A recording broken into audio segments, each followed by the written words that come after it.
comment la science peut vraiment aider les scénaristes et aider les gens de production pour savoir ce qui marche, pour avoir des actions qui inspirent un peu de changement. Le climat change. Les effets de ce qu'on fait, du comportement de notre espèce, ont cette énorme influence sur la biodiversité. Et une autre chose qui se passe maintenant, c'est que beaucoup se sentent désespérés par ça. Ils ne savent pas ce qu'ils doivent faire. Alors, tout le monde est désespéré et c'est affreux. Et le manque de viser les solutions dans la média est un des problèmes qui contribue à ça. Alors, qu'est-ce que c'est qu'on essaye d'achever?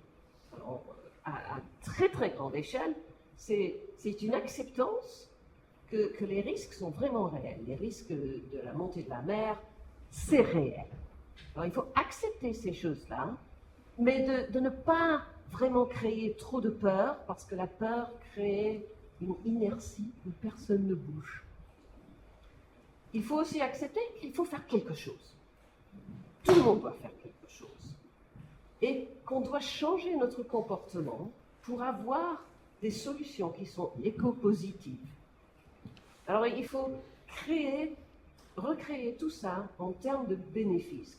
Que sont les choses qu'on va gagner en avançant cette histoire? On sait ce qui ne marche pas. Les voix qui sont très urgentes et très agressives ne sont pas entendues. Les gens ne les écoutent pas. C'est plus facile de se séparer de ça et de partir ailleurs. Les impacts du changement climatique, les gens pensent que c'est très loin. Ils pensent, ah oui, c'est dans l'Arctique, c'est pas chez moi. Ça commence à changer maintenant. Les gens regardent les états de chaleur qu'on a, les pluies. On sait que si on mise tout sur un sacrifice personnel, alors moi je n'aurai plus de voiture et je ne mangerai jamais plus un steak, ça ne marche pas. Si on demande aux gens de trop donner, ça ne marche pas. Et comme on utilise trop la messagerie de peur, on effraie les gens. Et si on effraie les gens ne viennent pas et ne sont pas prêts à faire les sacrifices qui durent, les sacrifices durables. Alors, qu'est-ce que c'est qui marche? Alors, les utopies, l'idée des futurs qui sont beaux et attirants, il y a une longue liste académique d'études là-dessus, et on sait qu'il fonctionne un peu. Mais si l'utopie est trop loin de ce qu'on expérience jour par jour, ça devient moins effectif parce que les gens ne se voient pas dedans. Et avoir des histoires où les gens se voient, où ils ont des caractères avec lesquels ils identifient, ça marche très très bien. La science-fiction depuis toujours a des très belles utopies et des très belles dystopies aussi. Et là, on peut mettre un cœur dans les histoires avec un futur imaginable mais attirant. Ça peut se faire. On sait que le pouvoir du positif marche. Il y a eu des études qui se sont servies du Blue Planet. Vous connaissez Blue Planet? Il y a plusieurs épisodes dans la série où ils fonctionnent, où ils visent juste la nature, et d'autres où ils visent la nature et ce qu'on peut faire pour aider la nature. Et ils ont fait une expérience pour vérifier, pour essayer de voir, en montrant certains gens une des épisodes et en montrant certains autres gens des autres épisodes. Et puis ils ont suivi et ils ont leur demandé des questions. Et en effet, si on offre une vue de la beauté naturelle et des solutions, les gens sont très acceptants et ils prennent conscience de ça et ils continuent à vraiment penser à ces solutions. Et ça influence un petit peu. C'est pas énorme, mais c'est la petite chose. Et toutes les petites choses vont commencer vraiment à venir. On peut beaucoup apprendre du edutainment, des séries qui sont là aussi pour éduquer. Alors, East Los High, vous connaissez East Los High? C'est une série américaine qui est dans une école secondaire à Los Angeles. Et ils avaient beaucoup de problèmes de santé, de grossesse adolescente, de maladies vénériales qui passaient dans la population. Et la série s'est mise à viser là-dessus. Alors, ils ont créé des caractères très identifiables qui rencontraient les problèmes que les jeunes rencontraient.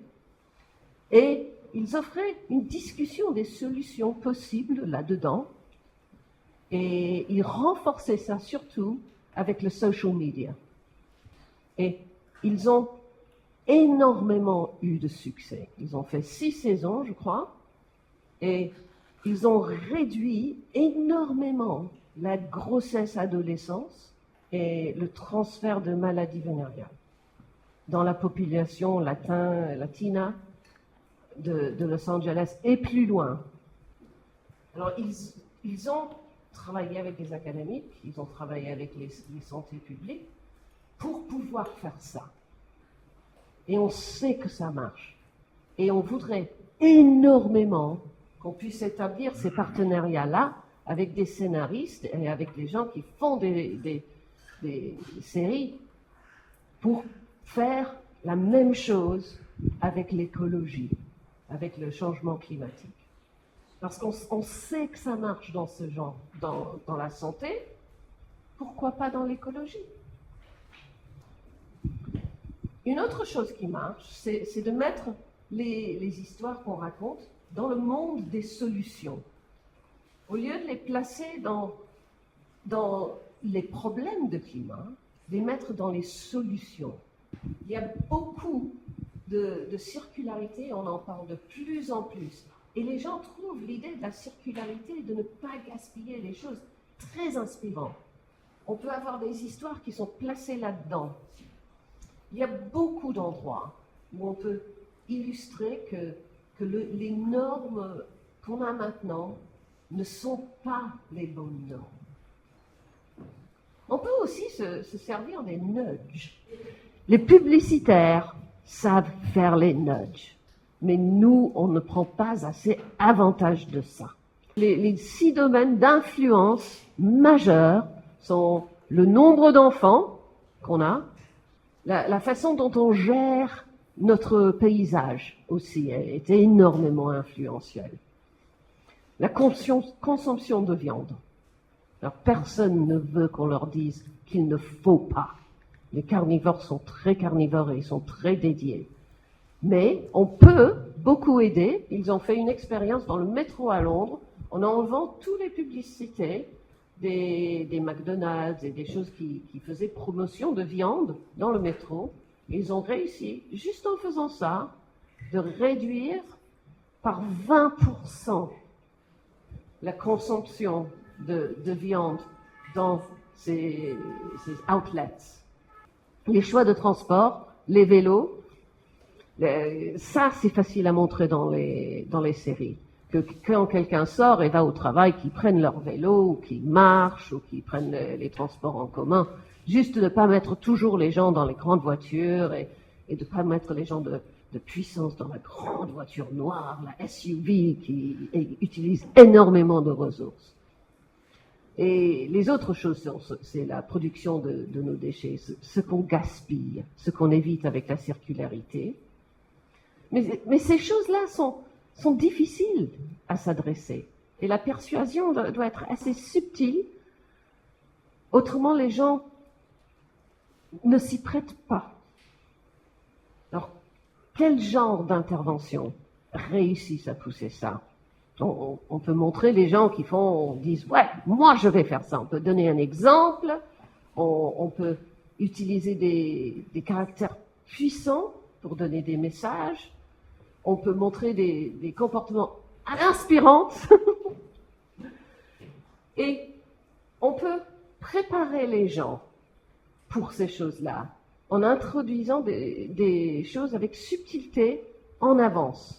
Aussi, les interventions traditionnelles sont aussi assez effectives. Les éducations, ça se fait dans les écoles. Maintenant, les jeunes enfants sont beaucoup mieux éduqués sur ces sujets que je ne l'étais moi. Le social marketing, c'est une application des concepts de marketing sur l'environnement. Et là, on commence vraiment à avoir un peu d'effet. Ça, c'est très, très bien. Alors, on essaye d'influencer le comportement pour avoir des bénéfices pour la société et pour l'individuel à ce moment-là. Et on sait que ça marche, mais ces choses-là sont mesurables aussi. Et on peut présenter de l'évidence là-dessus. Ce qui est très, très important. Il faut établir une confiance dans les livreurs de messages avant de donner les messages. Et qu'on crée l'espace dans lequel les messages sont normalisés. Alors, il y a vraiment beaucoup de potentiel pour avoir de l'influence là. La média, les séries, les films ont beaucoup de potentiel pour aider les gens à comprendre et pour influencer le comportement. On peut modéliser, on peut montrer des comportements et les normaliser. Et ça peut venir assez rapidement, toutes ces solutions. Il y a beaucoup de ressources positives qu'on puisse trouver, mais ça change vraiment maintenant.